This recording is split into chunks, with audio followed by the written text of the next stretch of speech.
Hello everyone and welcome back to my YouTube channel. So this video is basically going to be a 7-day strategy for class 11th student. And if you don't know me guys, I am also grade 11 PCM student.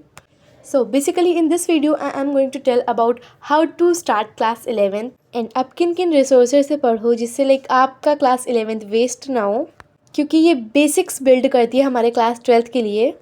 तो सबसे पहले अपने paper में लिख लो आपके exams के लिए कितने दिन बचे हैं।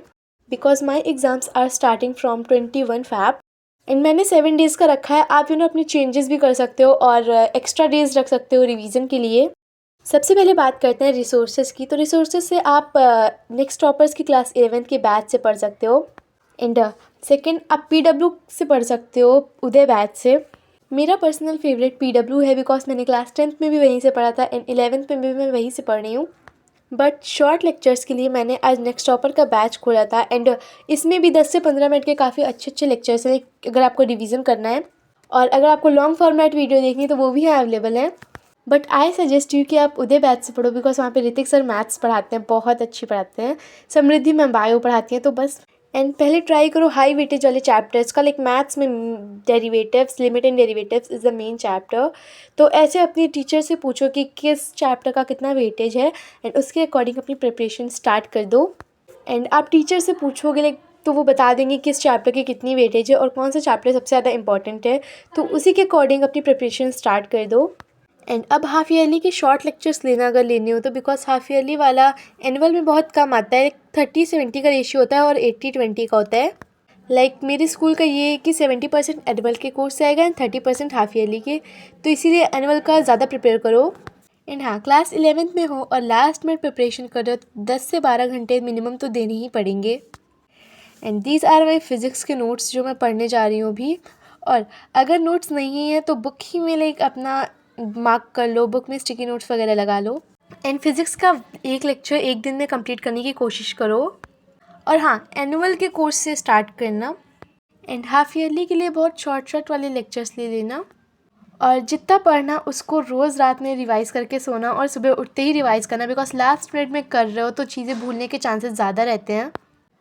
तो बस रिवीजन सबसे ज़्यादा करना। 2 घंटे पढ़ो तो 1 घंटा रिवीजन में दो बिकॉज लास्ट में पढ़ रहे हो तो चीज़ें भूलोगे बहुत जल्दी और पेपर में याद ही नहीं रहेंगी। तो इसलिए रिवाइज़ ज़्यादा से ज़्यादा करो। एंड मैथ्स में अपनी प्रायोरिटी दो, एनसीईआरटी के क्वेश्चन सॉल्व करो बिकॉज मोस्ट ऑफ द चीज़ें तो एनसीईआरटी से आएंगी।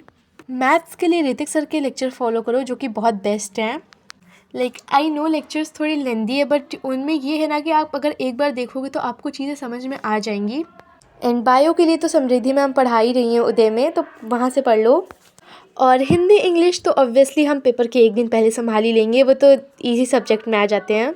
इंग्लिश में लिटरेचर वाले पार्ट को पहले प्रेफरेंस देना बिकॉज लैंग्वेज में थोड़े से ट्रिकी क्वेश्चंस आते हैं एंड लिटरेचर में सीधा आपसे पूछते हैं एंड अगर उसके आप आंसर थोड़ा अपने बना के भी लिखते हो तो भी मार्क्स मिल जाते हैं अच्छे खासे। अगर 5 मार्क्स का होता है तो 4.5 तो मिल ही जाते हैं अगर आपकी लैंग्वेज नहीं अच्छी है, क्योंकि मेरी लैंग्वेज बिल्कुल नहीं अच्छी है एंड मैं लिटरेचर ही पे ज़्यादा फोकस करती हूँ। और अगर आपकी लैंग्वेज अच्छी है तो फिर क्या ही बात है, फिर तो इंग्लिश में कोई प्रॉब्लम ही नहीं होगी। एंड अगर हम बात करें हिंदी में तो हिंदी में थोड़ा बहुत बुक से पढ़ लेना और नोटबुक में जो कराया गया वो पढ़ लेना। बस हिंदी में तो उतने ही से हो जाता है because Hindi is quite easy subject. But कुछ टीचर्स होते हैं जो हिंदी को टफ बना देते हैं, जैसे मेरे स्कूल के टीचर्स हैं। एक मात्रा की वो 1 नंबर काट लेते हैं। तो अगर आपके ऐसे टीचर्स हैं तो आपको फोकस करना पड़ेगा और मेहनत करनी पड़ेगी हिंदी में। बिकॉज मैं ऐसी लड़की हूँ जो उससे हिंदी में थोड़ी प्रॉब्लम होती है। मेरी टीचर्स इतने स्ट्रिक्ट हैं कि वो एक गलती के 1 मार्क्स काट लेते हैं। अगर आपने समझ लो जीवनी लिखी और उसमें 3-4 मिस्टेक्स हैं तो पूरे आपकी जीवनी के नंबर ही उड़ गए। तो इसमें आपको मेहनत करनी पड़ेगी, बस बाकी सब तो हो जाएंगे आराम से। एंड हाँ, 7 डेज़ में अगर कंसिस्टेंटली फॉलो कर लोगे 7 डेज़ के लिए तो काफ़ी अच्छा हो जाएगा आपके एग्ज़ाम में। 80% तो स्कोर कर लोगे। बट ये है कि 7 डेज़ आपको 10 से 12 घंटे कंसिस्टेंट पढ़ना है, मन लगा कर पढ़ना है। आप अपना स्कूल स्किप कर सकते हो, स्कूल में पढ़ाई हो नहीं रही होगी। एंड या दैट इज़ 7 डे स्ट्रैटेजी। और हाँ, सब्सक्राइब कर लेना for more videos. Bye bye.